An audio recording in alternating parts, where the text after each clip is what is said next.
Welcome to the Punk CX podcast. My name is Adrian Swinscoe. I'm an advisor, author, and general explorer of the service and experience space.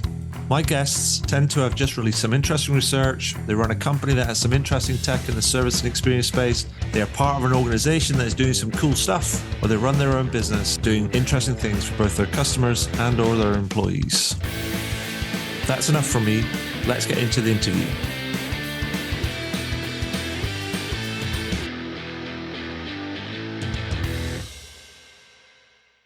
So welcome to the next edition of the Punk CX podcast. With me today, I have Jochem van der Veer, who is the CEO and co-founder of TheyDo. Hey, Jochem, how are you doing? Hey, Adrian. I'm good. Thank you for having me. You're very, very welcome. Now, you might be famous, and I think you probably are. But for the people who don't know your famousness, can you ask you to give me a bit of a thumbnail sketch on you and the work that you do? Sure. If I walk down the street and then the crowds come, no, nothing happens, right? I can still walk. I live in Amsterdam. I can still walk freely. However, I was at the other side of the world and then I was tapped on the shoulder and I'm like, are you Jochem? So yes, I'm out there. I'm advocating for journey management as a way to get rid of bureaucracy, customer-centric misalignment across teams at the enterprise. Today, I run a company called TheyDo, which is a product company, but my co-founders and I have been in this space for like over a decade, first as a strategic design firm, trying to solve it in a way, and then ultimately realizing like, hey, this journey is like a data model, the customer journey. Right. You need to pull in your unstructured data, your metrics, and the entire prioritization together. So you can have that shared context across teams and basically everything will work. Well, it turns out there's a little bit more nuance to that. So we're building software to help teams execute this customer-centric strategy that many companies have today. Mm-hmm. And there's a big gap between thinking they're customer-centric and then actually pulling it off at scale. And that's where we come in. Perfect. Now, I mean, you mentioned it there. You mentioned it said journey mapping and and data and all of that sort of stuff. And we had a conversation prior to this kind of podcast about setting it up. And there was a couple of things that you said that I wanted to explore with you because I always is worth airing in public. And the first one was that I've heard. Well, I think all of us in this space will probably heard that I've seen times that journey mapping often gets a bad rap. And I think the funniest quip that I ever heard is that it produces nothing more than office art or nice office art. I mean, what's your perspective on kind of that? I mean, where's the dysfunction and what should brands be doing differently? So journey mapping was never the end game, right? And if you treat it as office art, it's probably like that's the goal on its own. And it used to be that for, let's say, well, the tool exists over 30 years, maybe 40 years as a common tool in the toolkit. A business has to understand its customers and relate it back to where the processes or the gaps in processes and policies and products are. So there's nothing wrong with mapping a customer journey. But where it gets wrong is that it becomes an exercise on its own. And where it gets even worse is that it's flat, one-dimensional based on a bunch of customer interviews. And then we have like the big aha moments like, oh, this is what the experience is like. And therefore everything has to change. And we try to make it all-encompassing, like end-to-end. Think about an insurance company doing it on the life cycle, right? We're talking 60, 70 years. It's crazy. Right. Yeah. That's not a journey. And it's also not like, oh, people are trying to log in and they need to identify. That's also not a journey. Well, we can say like it's part of the experience and you could express it as a journey, but we are mixing the levels of abstraction. We're mixing the validity of it and therefore sometimes over-index on a handful of customers, or sometimes over-index on only measuring the touch points that we have. And everyone is talking about journeys and journey mapping as if it's one and the same thing. So it's far more nuanced than that. And I think we're trying to unravel that way more than we used to do like 10 years ago. Mm-hmm. And that's where journeys get a bad rap, because when they are office art, when they're hanging on the walls, you got the one insight that you needed, and then it's collecting dust for the rest of the time it's hanging there. Right. And so just so I'm clear, I mean, because you talked about and I think you're absolutely right. Some people talk about journeys, some people talk about micro journeys, some people talk about life cycles, some people where does a journey start and end? Oh, and there's different ways to think about it, but it's really, really simple. It's like what I like the best to think of is when does the customer feel that they've accomplished something? Okay. So it doesn't matter where the journey starts or ends. If you have a team that's like, oh, we do like this part of the funnel, and our journey starts with sign up and it ends if people are actually converting to a paid license, like, no, it's far more nuanced than that. So when you think about when the customer feels they've accomplished something, let's say I'm going to get a mortgage for my new home, you might have feel you've accomplished a lot by selecting the right bank that is going to give you Mhm. brokers, right? So there's all these like dependencies on what the customer feels they have accomplished, and that's where journey should start and end. Right. Okay. I mean, so that's very much aligned with the idea, sort of the jobs to be done type of way of approaching things. Yes, correct. And what I like about jobs to be done is a simple heuristic where we can appreciate what you are hiring the bank for, but where jobs often go wrong is that they are too broad or too narrow as well. Where you say like, look, I'm hiring this bank to get a mortgage so I can pay my home. Okay, great.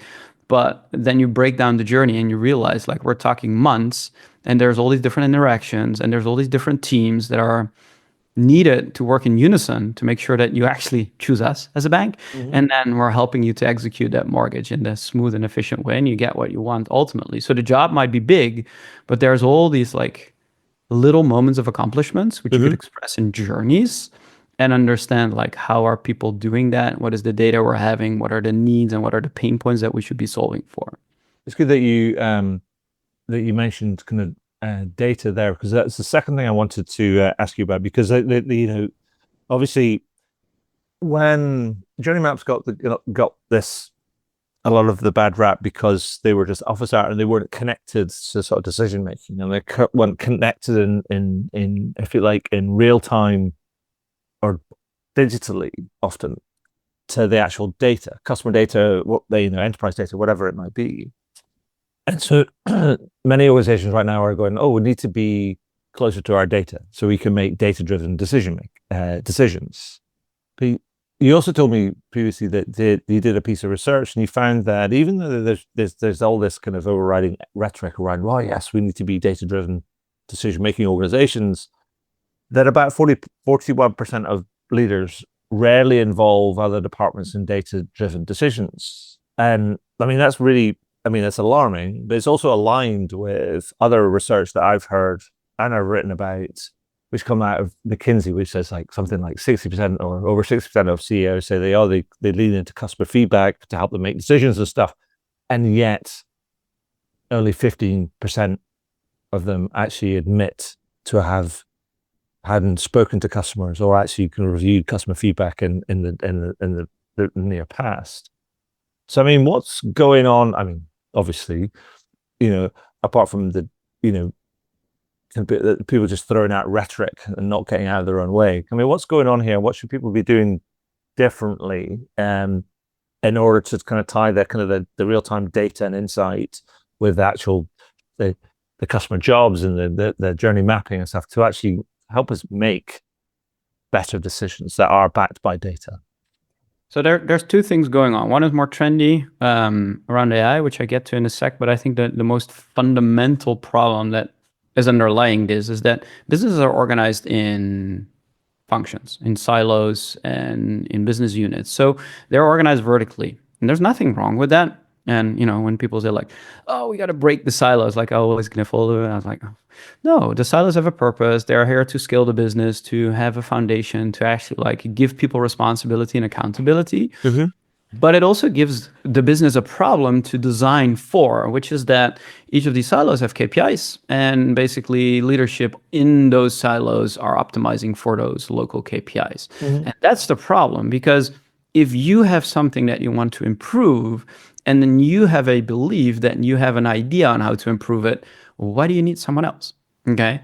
And typically we see that there's a lot of initiatives that are counterproductive, that are invalidating each other. And because those teams are not talking to each other, they're not knowing how to optimize for that. So the structure of the business is one thing, and then also understanding like how decisions get made. If there's nothing cross-functional and it's only functional, then you have a big problem. But typically there is cross-functional decision-making, strategic reviews, QBRs in place. They're great fora to bring this to life. And this is the second problem that we're seeing, is that we're over-relying on structured data, on our metrics, on our behavior analytics. What are people clicking through? What is the conversion rate here? How do we think about our gross margins? How do we think about the things we can measure from a pure structured data perspective? And that gives us all these like nice understanding of how we operate and what's going well and what's not working, but it doesn't help us to understand why. So we go to customer experience, insights, design teams to say like, hey, this metric doesn't seem right, or we need to invest here, or our strategy says there. Can you fix it? So again, like it's coming from one single business problem. We start to go down the rabbit hole and maybe we figure out why. But today what's changing is that there is no reason to have like a single question and a single answer only, where it used to be really hard to understand what our customers thinking, what are they feeling, where are we capturing their experience data, and all these different verticals that we have, and everyone has their own data. Today with AI, there's no real reason to not starting to connect the dots, because you needed to have human judgment there and experts. And today that almost comes out of the box with LLM. So what is changing now is that the cross-functional nature of the collaboration can now be infused with unstructured data coming directly from listening posts that you have across the customer experience. So we're starting to see the over-reliance on data-centric decision-making from the KPIs in the silos to more like a horizontal layer where the unstructured data is also quantified and giving that qualitative aspect of the experience that brings to life why the metric is down or why the metric is up. And but that assumes that people have got the right sort of data sort of architecture sort of in place, or a place to put that, all of that kind of data, to be able to kind of like I feel like to listen to it, to analyze it, and then to act on it as well. And that's still a challenge for many organizations as well. It is. But this is it, right? We've been over like the last 2 decades become all like data centric. We've spun up these huge data warehouses and data lakes, and we've got like massive teams of data scientists to basically query, program, report, and build dashboards. So we can actually like have that like on the structured metric side of the house. And now we're seeing companies realize like the data we're collecting in all these different silos on the customer experience can be used in the same way. And to your point, yes, everyone is now setting up better pipelines, better structures, and getting the data into centralized systems to be able to analyze it at scale.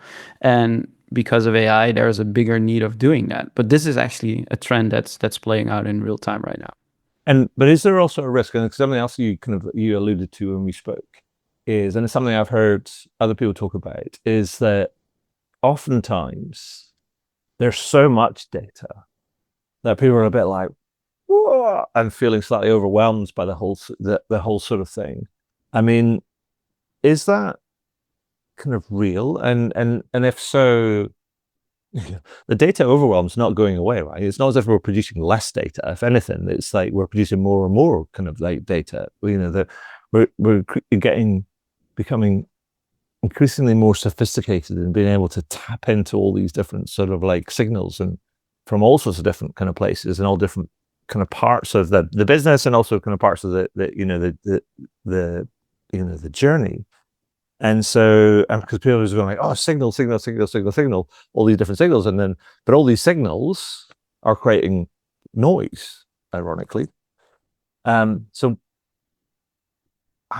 what are you seeing kind of brands do to try and navigate that, I guess? Because it's a thing to navigate. You can't get over it. It's just like, it's a thing you've got to figure out to kind of like work out what's best for you and your organization and what you want to do, I guess. So there's 2 parts of this. The first one is a data aggregation problem. It's like, okay, yes, we get more, we capture more. With AI, we're able to even capture 10 times more than we used to do. Everything is transcribed, everything is recorded.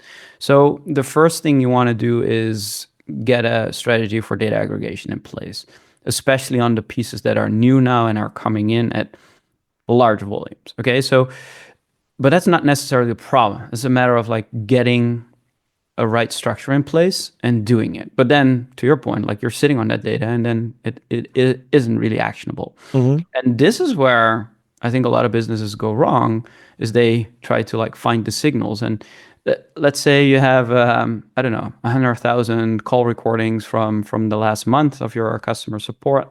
And then you've done some research and you've done some surveys and you throw it all in one stirring pot and out come the insight.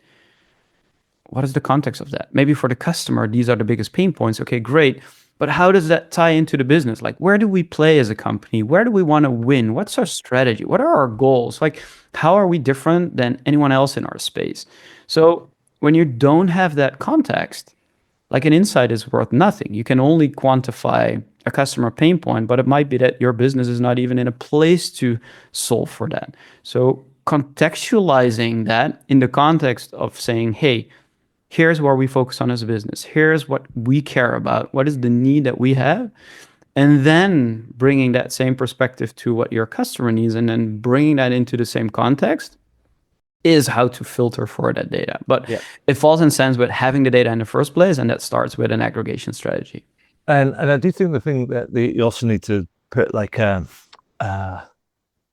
also think that people need to realize that there are strengths and also weaknesses in this sort of data capture analysis sort of side of things, because we also need to realize that leveraging generative AI and LLMs, we need to understand their very nature. And their very nature, they are pattern prediction engines, right?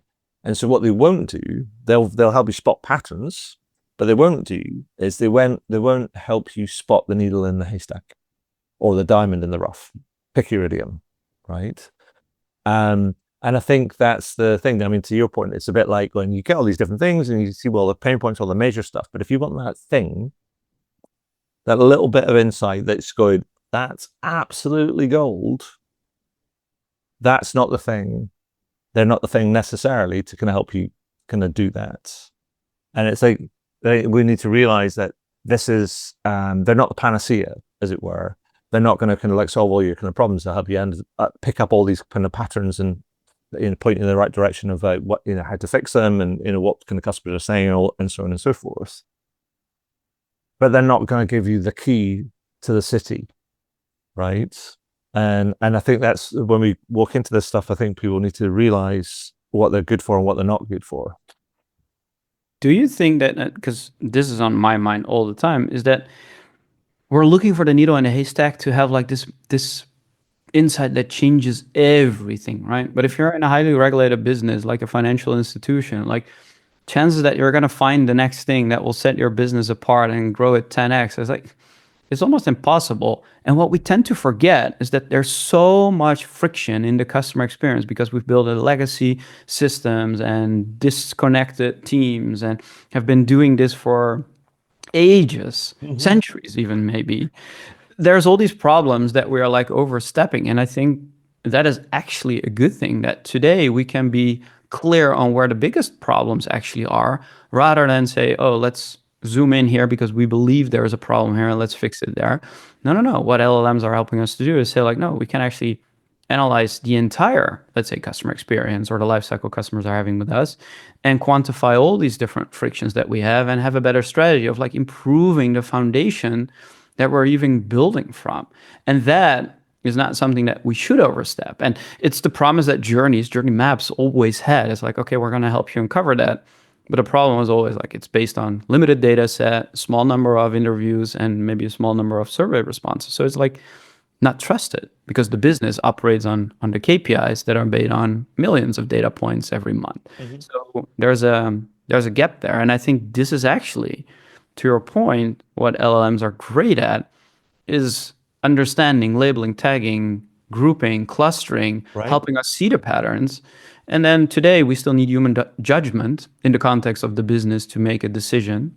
Maybe that will change. I think that I think that's absolutely right. I think I would go a little bit. I would go a step further in that And we need to, because I would say that we need to, particularly at a leadership decision making kind of level, you need to collapse the distance between the decision makers and the experience, the experience. Because if you end up putting all this data layer kind of in, it becomes a barrier because people don't see past the data, and it just becomes like ones and zeros in many cases.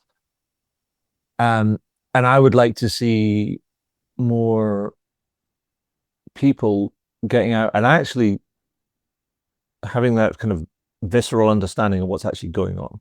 Because I talk about it in terms of three levels. I say that, look, I think that so data informs us, and then and that's level one. I said the second level is stories kind of move us, but experiences compel us. And so if you have a direct experience of somebody relaying kind of their experience to you, and you see it in their eyes and you feel it, you hear it in their kind of voice. And if you don't actually have to do that often, you just almost have to develop, it feels to me like, develop the habit of going out and just doing it. It's almost like adding another muscle to your organizational behavior. I think that you start to build that kind of bridge, and you start to get that kind of little extra, potentially get that, give yourself a good chance of finding that insight, or finding that little story that from somebody who goes, I did this and yeah, here's what happened, but here's what I heard here, and you're like going, that's different. And that as a behavior, as an attitude and an activity is fascinating.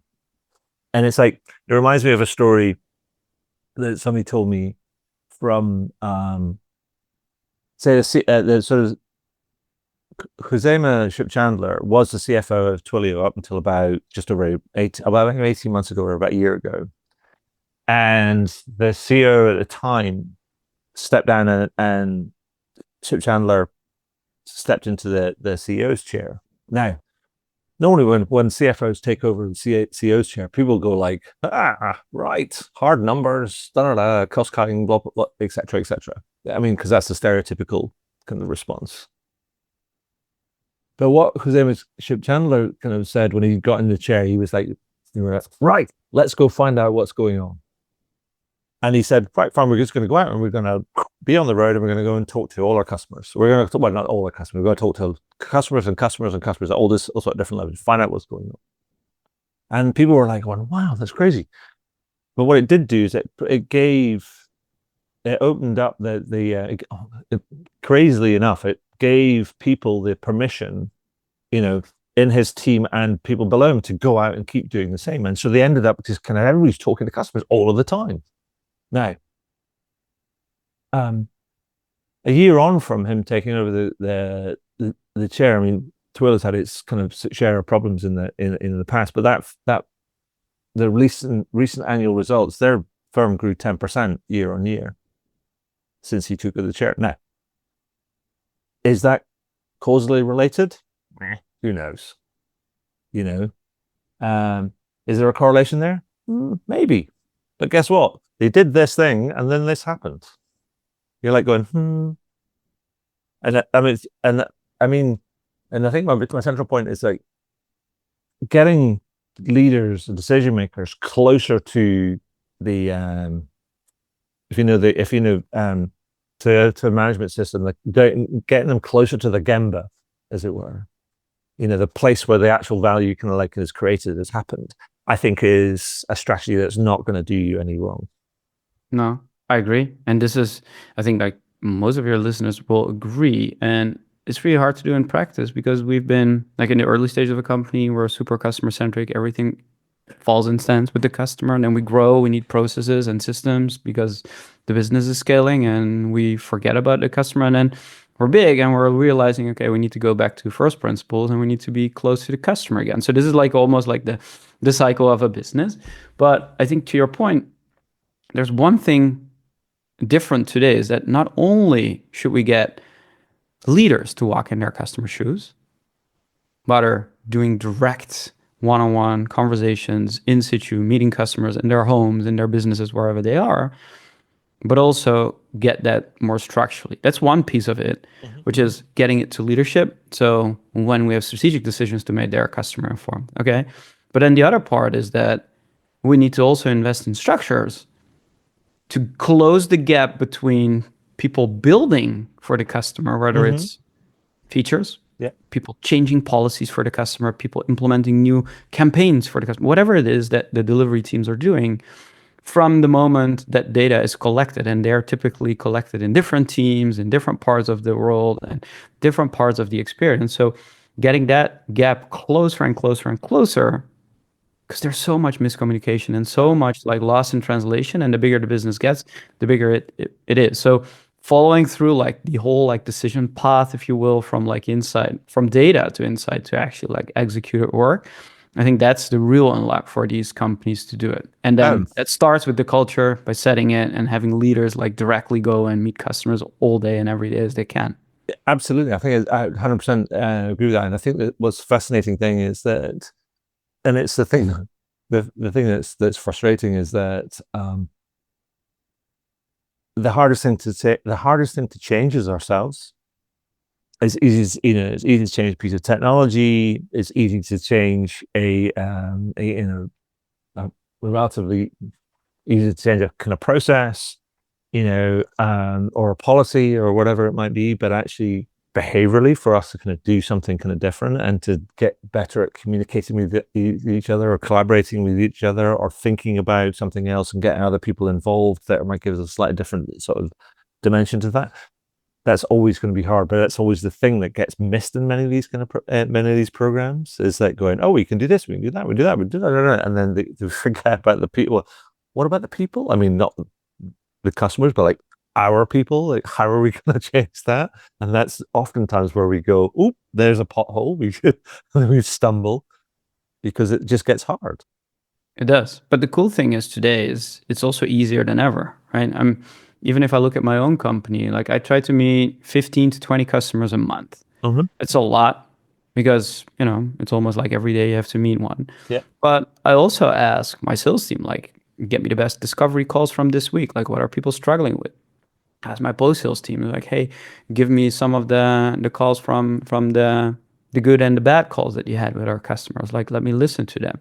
And I can do that double speed. I can skip bits. I can focus on parts. So I get a really, really good pulse, and it doesn't take me ages to really understand what our customers are thinking, how they're feeling, and what they need next. So even though I can't be in, as I have a background in design, I can't be in like the weeds of designing solutions for them and with them. I think it's something that I would like to keep doing forever in this space. Maybe a little bit less as there's more travel involved and I can batch it, but meeting about 20 customers a month seems like trivial this day and age. I mean, I think it's I mean, I bet there's people listening to this and going, meeting 15, 20 customers a month. And if I get like in a month, you go like, oh, a month, that's about 20, 22 sort of like working days on average a month. So that's almost like one every day, for example. And people will be like going, shit, where am I going to fit that into my calendar? And then you get back to the first principles of like, the only thing that you can really control in any of this is your own time and how you manage your own time, how you prioritize your own time, and what you choose what to do. And if you don't choose to prioritize it and to make space for it, and maybe to, as you can point out, to think about speak to the sales team and think about discovery calls, or kind of like get a kind of transcript of something, or kind of listen to something on kind of, quick speed, or pick up highlights or whatever it might be. If you don't have dedicated time that allows you to do that. But here's also the thing is like, I'm guessing that actually it's like maybe 1 in 50 that you'll go, oh, there's something brilliant in one of those kind of calls. But actually it's the insight that aggregates over time. So don't expect you're going to listen to kind of like one call or have one meeting and then the angels will start singing it. It'll be like, oh, kind of like you've just now seen the kind of the light. It's like, this is an aggregated activity. And so if you're not committed to it, then don't start it, because it's a bit like starting a podcast, right? It's like, why would you start it and only do 10 episodes? It's like, wait, that makes no sense. You just like start start it and keep going.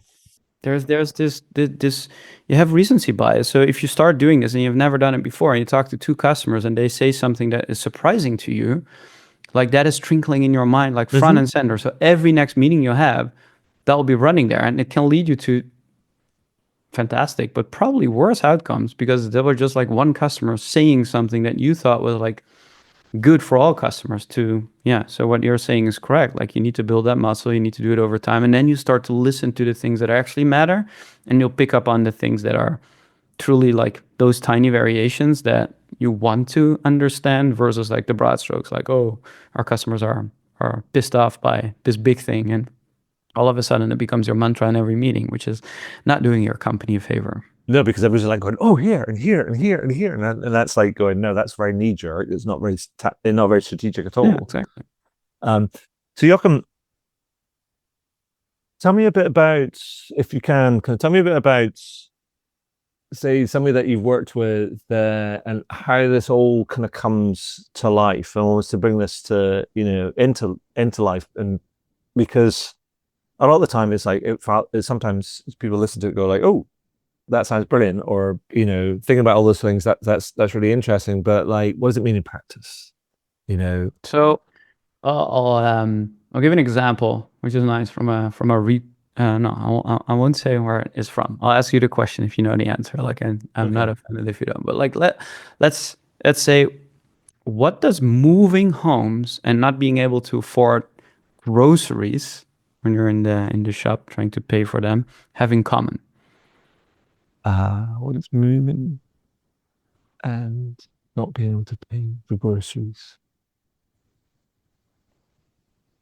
Oh, crumbs, I don't know. Help me out. People are now grinding through like, what is it?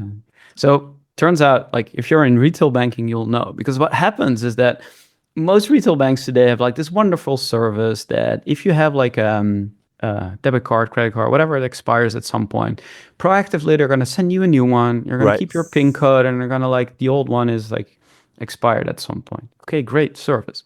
Well, what happens if you move? Well, if you move homes, your address changes. It's a totally different team that manages that experience, and typically you're not like front of mind, like, oh, I need to tell my bank that I have a different address that will come later. So you're there paying for your groceries, and then your card is blocked, and you're like, huh? Checking your balance, and you look at your phone and you think like, oh, I have enough money. Why is it not working? And the queue behind you, everyone's grumpy, and you're like, oh, I feel the pressure. So you call your bank, like, hey, I need to talk to the person. What's going on? Can't pay for my groceries. Well, they realize what's going on, and they quickly unblock your card. You can pay, go home, and they will send you to your new address because you moved the card, and everything is resolved. So tiny blip in the customer experience. Customer doesn't really care. It's fine. Small little story, fun for the evening. But the bank incurs a cost, right? That call is typically like $20 or so. Mm-hmm. So if you have thousands of them every month, that's millions of euros or dollars every year that you're spending basically on resolving an issue. So typically what we're seeing is like the customer contact center, they're well aware that there's like low value calls happening around this card issue all the time, but they can't do anything about it. So why should they care, right? They handled the call, they resolved the issue, check, on to the next one. So Mm-hmm. their data shows no problem. But there is a problem.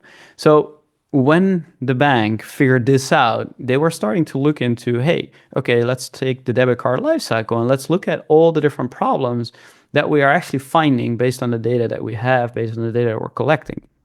And one of these opportunities that they found was like fixing this problem, that the address mismatch and sending your bank account, a bank card, should not be happening anymore. And they were able to cut thousands of calls a month by just a simple design intervention. They did Mm-hmm. a few other things that led to big improvements, but this specific thing, pressing on costs, is such a lively example of understanding the actual journey, the experience people are having when they're banking with you, and then taking a signal from this part of the business and then looking through the lens at the whole of the experience, like where actually is the business opportunity where we're solving a customer problem. And I think that is the the next leg for many businesses is getting out of the silos and trying to connect the dots across them by understanding, hey, there's signals we already have. We have a gold mine of data, but we need to prioritize the right things. And this is a great case of cutting down your costs by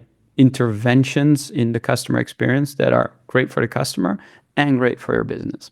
Well, yeah, I mean, it's not just, there's cost savings all over the place. There's cost savings for the contact center, but also the team that needs to administer all those kind of like changes in the back office and everything else. And it's like, that shouldn't happen. That should be an automatic switchover, and there should be no kind of like hiccups in that journey, because it's like it should be nothing more than an administrative kind of change. And yes, it does security checks, and that's why things get kind of blocked. But because there's mismatch in data, that's why something kind of gets blocked. Is if then and that, then okay, then if then and then not that, then block. And in hindsight, it's really simple to see, like, oh yeah, that's obvious. Yeah. Everyone should do it. But in reality, especially in enterprise organizations, there's like hundreds of these examples every year. Mm-hmm.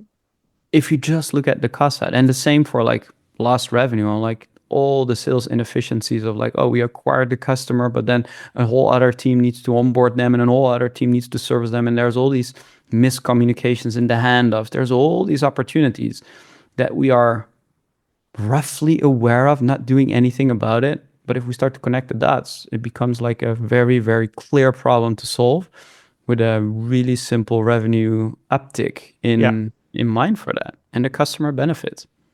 So what should people be doing? Because this is it's a journey in itself. It's not a transformation. It almost feels like it's a journey. It's a developing of sort of new habits, I guess. So where should people start? So I guess you're asking about like if you want to be like what we call journey centric, right? Put the customer journey or the experience front and center and design your teams and processes and decisions around it.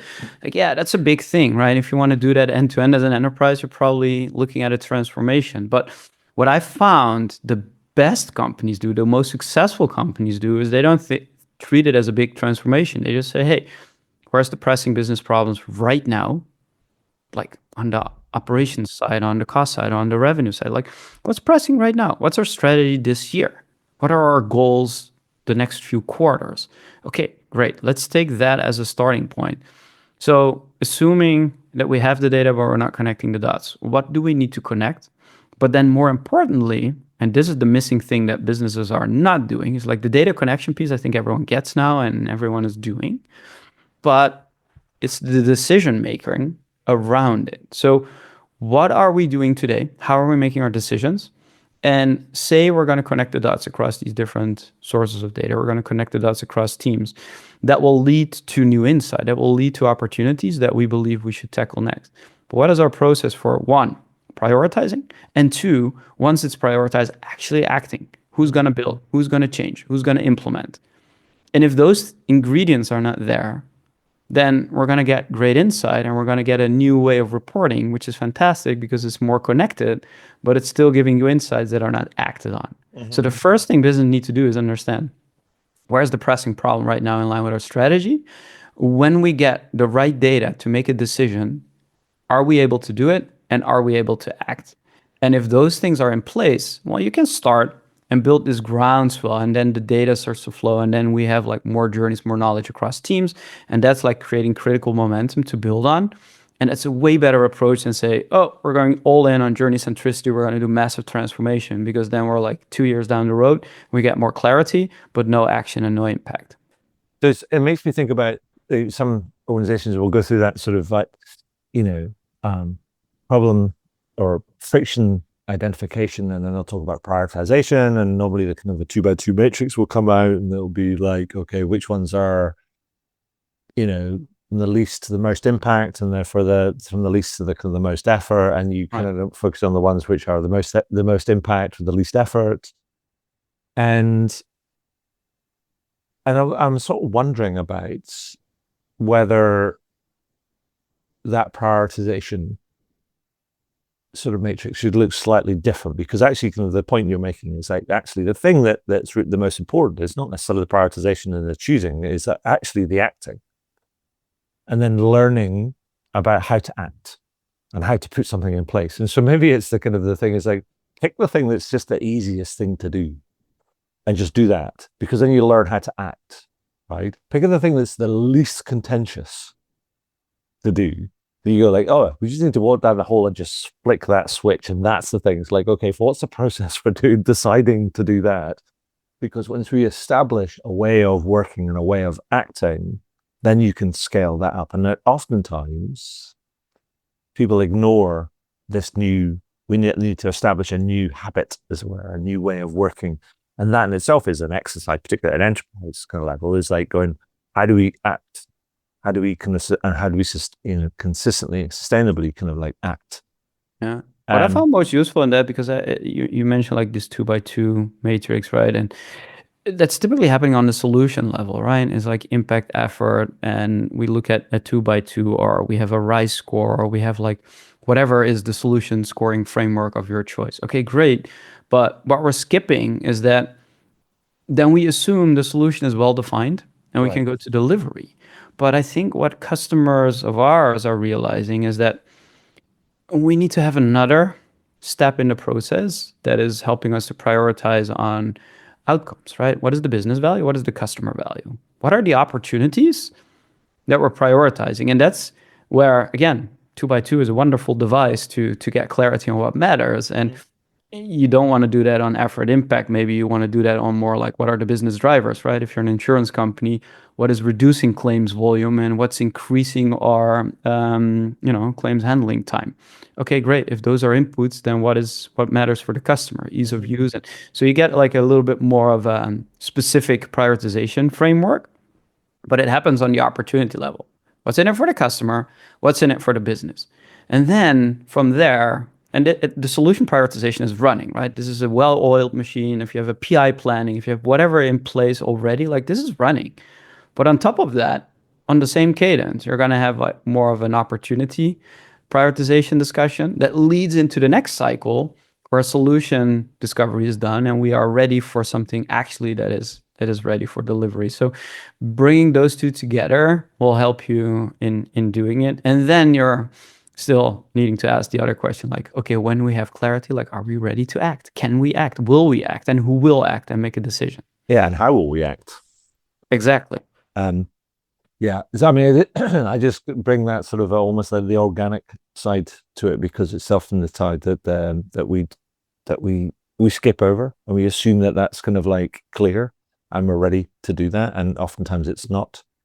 Because as you say, as I said previously, oftentimes things get to the point and then people they stutter to a halt because actually there's no capability in order to do something new, and then people have to go, oh, they have to scrabble together a team for how to do it and pick in the allocate resources and space and all these different sort of things, and then by the time you've done all that, then you've moved on to another thing, because you're into another quarter and priorities going to change, or kind of whatever it might kind of be. And then it's just a bit like, well, it just gets shelled and gathers dust. And so don't forget to be almost kind of like ready. It's a bit like, I guess, in an American football sort of sense, it's a bit like, make sure you have your special teams ready to come on the field when you're to take their part.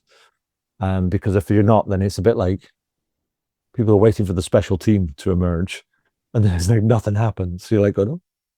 So who's going to kick the ball? Well, the special team is already running, right? They're like building. They need to be fed, almost like feeding the beast. They're like this perfect delivery train. If you have that, like it's running. It's just need new things. We can have a whole episode on like the structure of that kind of team. But I think what's important is that it doesn't have to happen in a logical progression. You can say like, oh, we were intending to build this, but maybe we don't have enough data to actually like move forward with that. So let's go back to the drawing board. Let's figure out if this problem is real. Let's quantify it. Let's figure out if it is. And deciding against something, or no decision, like no decision is not right, but deciding against something is also a decision. Yeah, deciding not to do something, it sometimes gives you kind of just as much clarity as deciding to do something. Right. Because you can actually change the bounds. You go like, well, we're not doing that, we're not doing that, we're not doing that, not doing that. And you figure out where the space is that's left. Exactly that. So, excuse me, just in conscious of time, Jochem, we could rummage around this stuff for ages, I'd imagine. Anything else that you would like to kind of highlight or add about journey mapping, customer journeys, data-driven decision making? Anything else that you want to share with us before I ask you some quick fire questions to wrap up? Sure. I think like one is always fun to poke holes in, like people listening to this. Like if you are thinking about journey management, truly like helping your business move forward, make decisions that are good for the business and the customer, like just ask yourself, am I actually in my practice doing journey map management, basically like managing the process of mapping? Or am I actually using journeys for decision making, basically like doing journey management? And I think that's always like a good brain cracker to like be brutally honest on your team where you are today. And there's nothing wrong with doing journey map management, but mapping was never the end game. So what are we doing next and how are we evolving our practice? So it's a good question, I think, to ask. And after hearing this discussion, to understand like, well, what are we actually doing? Are we actually moving the needle or not? But back to you for some rapid fire questions. Perfect. It's a great zinger to end the conversation. So I will let people ruminate on that. But in terms of my quick fire questions, so what I like to do, because we've had a bit of a rummage around some of these kind of things, is I always like to boil everything down at the end. And the way I've been doing that recently is to ask people to complete this sentence. And the sentence is, if you want to improve your customer experience, Jochem says, do this. ... Jochem, complete that sentence. Over to you. Start with the most or the biggest burning platform in your business, because that's where people pay attention. And then start to understand where in our customers' world is the pain they are experiencing that is causing this. Perfect. Short and to the point. Okay, question number 2 is a punk one, and how can I not ask a punk one, because it's a Punk CX podcast. But what company or brand do you think takes a more punk approach to customer experience, and why? So I like Vanguard. Okay. Actually, they've been on being customer centric for ages, right? With their low fees and like very, very low entry into the financial market for people wanting to do everything from like save for retirement, to just have a bank account, to invest in the stock market. And they have such a unique approach to being customer centric. It's so rooted in their DNA. Like when you talk to people over there, like the idea that something is not leading back to anything customer is just not part of the vernacular over there. Like Right. asking anyone in that company a question will always lead you to, and this is what our customers need, or this is what our customers think. And I think that's unique, especially in financial services, especially in the enterprise. So I think they're definitely taking a punk approach to doing that, and they've done so over 50 years. Love it. Love it. And final question before we wrap up. And this is me searching for good news stories in a world which is full of doom scrolling and lots of weirdness. So, Jochem, do you have a good news story that you can share with us to make us smile, warm our hearts, make us feel good at the end of the interview? Okay, so here's my good news story. I just found this very, very nice. So I don't know if I mean, we're in Europe, right? We are following the Champions League soccer. Uh-huh. And Barcelona and Inter Milan Internazionale played like 2 matches for the semifinals. And it was a football fest. And what I really liked is that the coverage around this live, like when you look at the media, I was like, everyone was in agreement that this was a hell of a match. Mm-hmm. Of course, like you have the fans, but then, the official accounts from the Champions League sharing like messages like football with a blue heart and all these kind of like celebrating the art of the craft rather than focus on here's what happens, he got red and this is what the score was and they are going to progress and boohoo for everyone. No, it was like a celebration of what the sport is about. And I thought these teams actually showed what football was, but the media around it did a really good job of being unbiased and just celebrating the greatness of those matches. Yeah, no, I think it's a great shout. It was a testament. I mean, the first leg was 3 apiece in semifinals, and then at the time of recording, the second semifinal was 4-3 to Inter. And so think about that, it was what, 13 goals across 2 games is quite remarkable. Yeah, that's what you show up for. And I'm like, I don't even have time anymore to follow everything and watch everything. But I've grew up with football, and seeing it just warms your heart a little bit that everyone is in agreement. Like, this is great, and that's what unites people. So I think, like, talking about good news, like, we need more of that. And I think this was a great one. Fantastic. Thank you, Jochem. So that's all I have for you today. I just wanted to say congratulations on all that you do at Cross What They Do, and thank you for sharing your time and your insight and your expertise with me today. That's been awesome. Well, that's great. Thank you for having me, Adrian. Wow, what a great interview.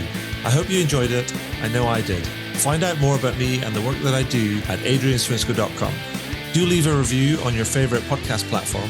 And if you have any comments, feedback, or questions about the podcast, then feel free to send me a message to podcast@adrianswinscoe.com. And do tune in again. Thanks very much.